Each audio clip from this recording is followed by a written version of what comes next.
Anyone ever tried one of those mic isolation shields to help with sound and bouncing off walls? Helpful or no? I haven't. I've spoken to people who have, and they say they're not great. I guess it depends. If you're in a super, super reflective environment with nothing soft around you and lots of parallel walls that are going to bounce things off of, then yeah, it's probably going to do a better job. Is it going to be better than just hanging up some packing blankets or some curtains or some soft furnishings around you?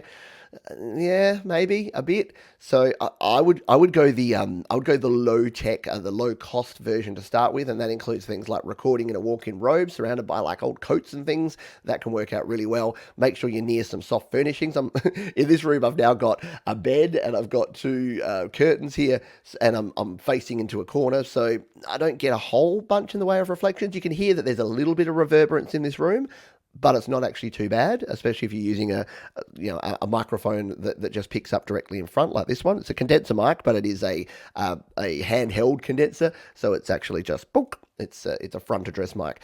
So yeah, I haven't personally tried them.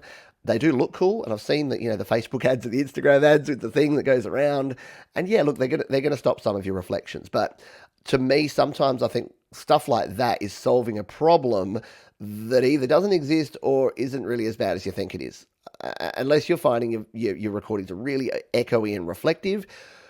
When you solo it, it might sound a bit that way. Let's be honest, you're probably going to add reverb and delay and then mix it in with some compression and then have a bunch of other instruments. So are you really going to hear that at the end? And I know we're not going for mediocrity here in our recordings, but you also need to keep in mind that yeah, we don't need the best and the greatest gear. Try the low cost solution first. That's my recommendation anyway. Kim says I'm facing a corner with fabric on one wall and regular wall on the other. Yeah, so I think you'd probably be okay.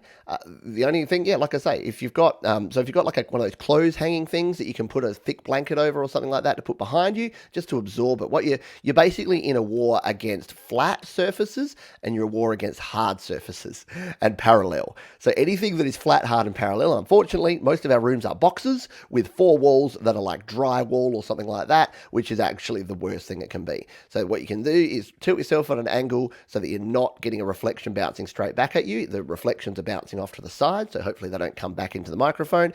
And most importantly is to make sure that behind you, yeah, there's something soft, so you don't have that bouncing. Because the worst thing you can do is be parallel. So you sing out that way, it bounces back to the back of the microphone, which is not going to be too bad because your back of your mic's got a lot of sound rejection, but then it hits that wall and then it bounces back into the front over your shoulders. So that's the thing to keep in mind. If you can reduce the amount of reflection going on, then you're going to be good to go.